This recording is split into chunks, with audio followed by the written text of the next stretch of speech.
Welcome back, guys. This is new DM Ariel, and today we have another video for you. I thought that we would take a break from the D&D discussions and shift our focus back to MMOs, which, as you know, I enjoy playing. A lot of people enjoy playing, and there are this massively multi online communities with a lot of players that are kind of loosely based on Dungeons and Dragons and loosely based on fantasy tropes and Lord of the Rings, and they actually are, I should say, heavily influenced by Dungeons and Dragons in terms of game mechanics such as hit points and spells when it comes to spellcasting classes and fighting melee fighting, and all those other good things that we know and love from the tabletop gaming community. And today I want to talk about EverQuest. I what I like to call myself a retro MMO player, and I had a retro MMO blog for going there for a while where I talked about my experiences playing the older games, which are the games that I enjoyed. And in a way, I didn't have a really good computer for a long time, so I couldn't run a lot of the new games like Battle for Azeroth, things like that. So I kind of stuck to playing the old games, which I was happy with anyway, until I guess I was cheap and I didn't really. The thing is, I didn't have a lot of time to spend. Most of the time I would just play like on weekends. I would be like a casual player and a couple, some occasional time on vacation and stuff. But anyway, EverQuest is dates back to 1999. So if we go back to 1999, we can um we can take a look at.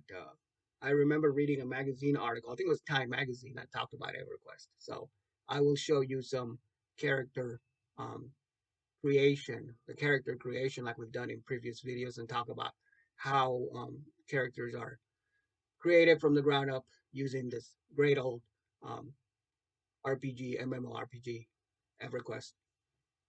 Okay, guys, here we are in the server selection screen for EverQuest. EverQuest goes back, as I was saying, to 1999. Can't believe it's been over 20 years now, and this MMO is still going. And I'm playing on the Bristlebane the Tribunal server. What happened is I went online to a EverQuest stream, and I asked the streamer, "Well, if you're a new or returning player, haven't played in a few years, which server has good population, and which one do you recommend for a new player?" And they said either Bristlebane or uh, Fiona Fiona V, which is like the role playing one. But I chose Bristlebane, and my ultimate goal was to go ahead and roll up a few characters, kind of get the feel for like the different classes, and pick one that I liked, and then maybe at a later time go into the preferred servers or play. What I really wanted to do is play like an Aridane or Mischief. These are what they call time locked. Some of these are time locked progression servers or time locked expansion TLE server. And basically, what that is players get to choose when the different expansions of the games. This game's like over 20 years old, has had like over 20 expansions, and when the expansions actually they get to vote like how many weeks each expansion drops. And so there's like a whole progression thing that I like. There's also the new one, which is the Mischief, which is the randomized loot. And we talk about when you talk about loot is like what I like about that concept is if you want to get new players or people excited about your server, um, you, tends to happen is you go into the instance or a dungeon, or when you go to fight a boss or a monster, you drop loot, and most of the time you have to get to the higher levels to get good loot, or a lot of the times you don't even get any loot um, worth fighting for or worth adventuring or questing for. But the in this uh, uh, time locked, not time locked, in this randomized loot system, then it's random. So a good piece of gear, a good magical sword, something can drop that you can use. So I like that concept, and I want to try that eventually. But anyway, let's play EverQuest, and let's go through through the character creation process. I think this video will go through the character creation process, create a character from scratch, and um, and uh, and see what some of the options are in terms of the race and class um, combination. Um, EverQuest, like many fantasy MMOs, with the same tropes similar to like Lord of the Rings and Dungeons and Dragons, they're heavily influenced by Dungeons and Dragons in terms of game mechanics. Excuse me, your hit points and your your fantasy classes,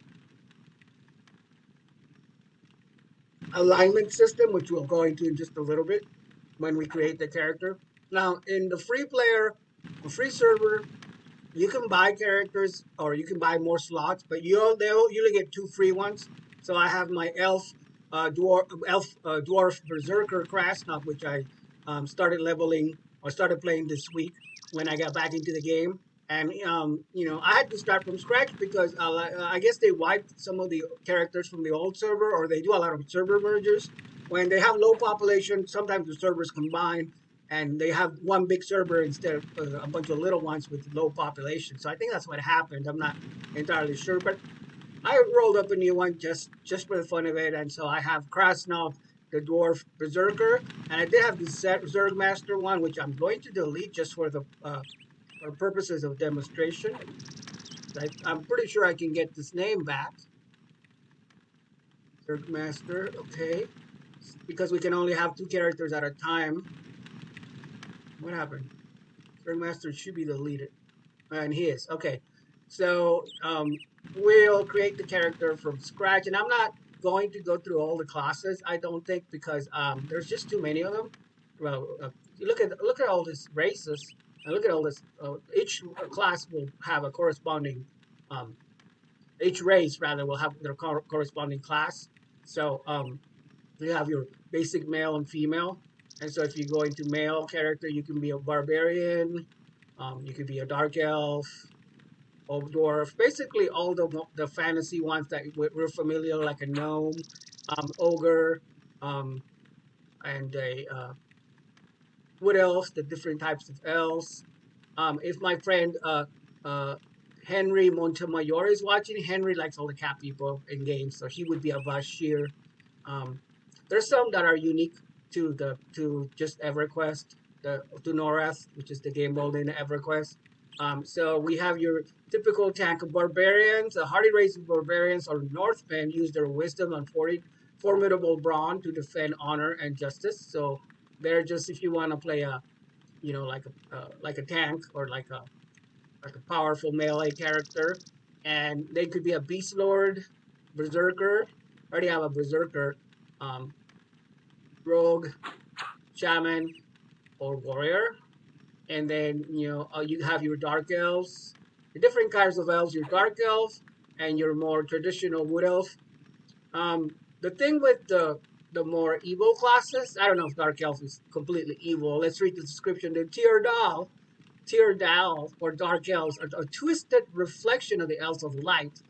Yeah, they sound evil to me, but are just as lithe and intelligent as their cousins. Their features are often soft and delicate, though the eyes of the dark elves betray their darker inclinations. So that dark elf, obviously an evil character race, and that's kind of what I wanted to touch upon too. Is that alignment, the old alignment system from the way back for Dungeons and Dragons, still exists today, and it's still utilized in many games where you have your evil, lawful evil, you have your neutral characters, you have your chaotic, and your totally evil um, characters. But there's a play. You can play anything you want in this game. So if you want to play an ogre, you can play an ogre and be evil. Or you want to be like the dark elf, you can be evil. But there are repercussions to this decision, though. Like unlike other games in Norath, if you go completely evil and you go into a zone or a city, the guards will attack you. People will, like, if you run into a zone where they basically just wanted to keep it. You have to keep in mind that being evil does have that it triggers actions in the game in that way. So just keep that in mind. So there's the dwarf. I already have a dwarf. I like dwarves. I think you can't go wrong with dwarves. The dwarves can be berserkers, which is what I think I have currently, or a cleric. I had a dwarf cleric on another server. Um, and then there's the erudite. I don't know if I'm saying that correctly. Erudite. There's the basic gnome, which are like small people. You know, you can. There are heroic characters available that you can get to at um, like the level 85. I think you have to pay for those, or maybe you don't. I don't know. I could try. Let's see. Does it let me do a heroic character? No, you do have to pay for that. So but that is an option that you can start way earlier. But I really kind of like to work from scratch, start from scratch. I mean, there's 115 levels in this game, so you definitely have to take your time and try out, you know, the race that you prefer or that you feel comfortable with.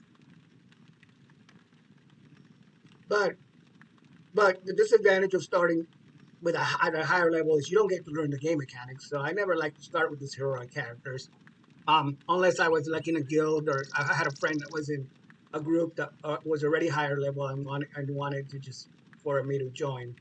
Um, then maybe I'd think about it, but you know.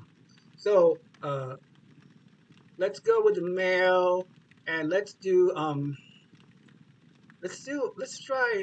try the elf, wood elf, and wood elves or the fair Dal are more accepting of others than their cousin, the high elves. Like their elven cousins, wood elves only reach about 5 feet in height and have very attractive and subtle features. Their skins are tinged an oaken color so that they blend with their natural surroundings. Okay, so one thing, this is kind of, I'll confess, this is like my second take doing this video, and the first time around, I sort of neglected going into the more um, advanced settings like the appearances, but this is kind of what it looks like. So you can mess around with the face and the hair.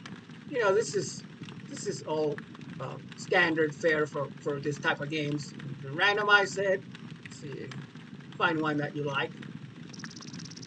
That's kind of cool. You change the eyes, the eye color. Oh, what happened? Eyes. Oh, okay, I see.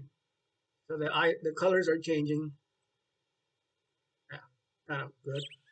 Except that there's other, options if you want to go advanced. Now, this is something that you can do is you can get an advanced build where you can put points into this. If you watch my video on Dungeons and Dragons Online, DDO has the same kind of thing where you can um, manipulate. I would not recommend doing this unless you know exactly the type of build, the character you want, and unless you have you know exactly what this how these abilities are gonna affect your character. So you have your standard strength, dexterity, intelligence, wisdom, and charisma, which you find in Dungeons and Dragons. But agility is new, and stamina is kind of unique. So you have more options, and there's the option to put in advanced points in there. So um, as a wood elf in this class, you can be a bard, or you can be a beast lord or a druid. Obviously, I think of elves and forests, I think of druids. So druids, it has to be one of the options. And there's a ranger, rogue, warrior. I think playing against type and just going with a wood elf warrior sounds really good to me. Even though he's more built for melee. I'm sorry, for ranged attacks, like a ranger. I think melee warrior wood elf would be fantastic. Okay, so let's give him a name and go back to third master. Third master. It's not exactly a good elf name, but it does fit with the warrior prototype, so we'll go with that. And enter. And that's the character creation portion of it, of the game. Let's see. Oh, enter.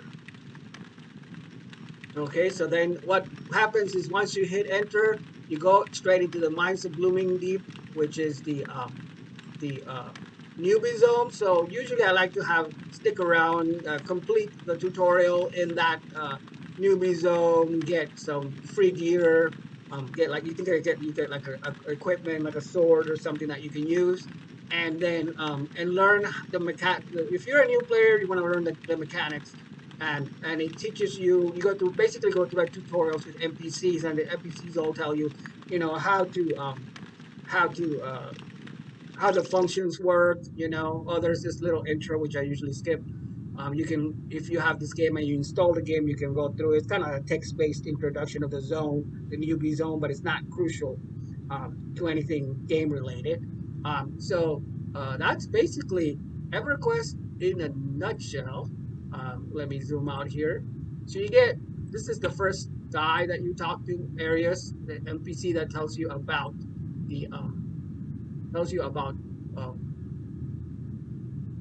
the NPCs that you're gonna meet and about game mechanics, all that good stuff. I think I can click off of that until I talk to him. But anyway, guys, this is just a brief introduction to what EverQuest is like, what EverQuest character creation looks like. I hope you enjoyed it. I will, if you did, and you want to see more MMO based videos of MMO based content, I will go ahead. I can follow up and do another a follow up video where we do some actual gameplay. I think I probably will do that.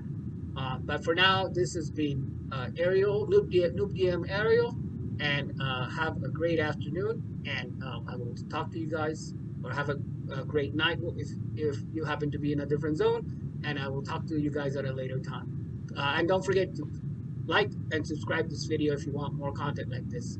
You can hit the like button, or you can subscribe. Thank you so much for watching.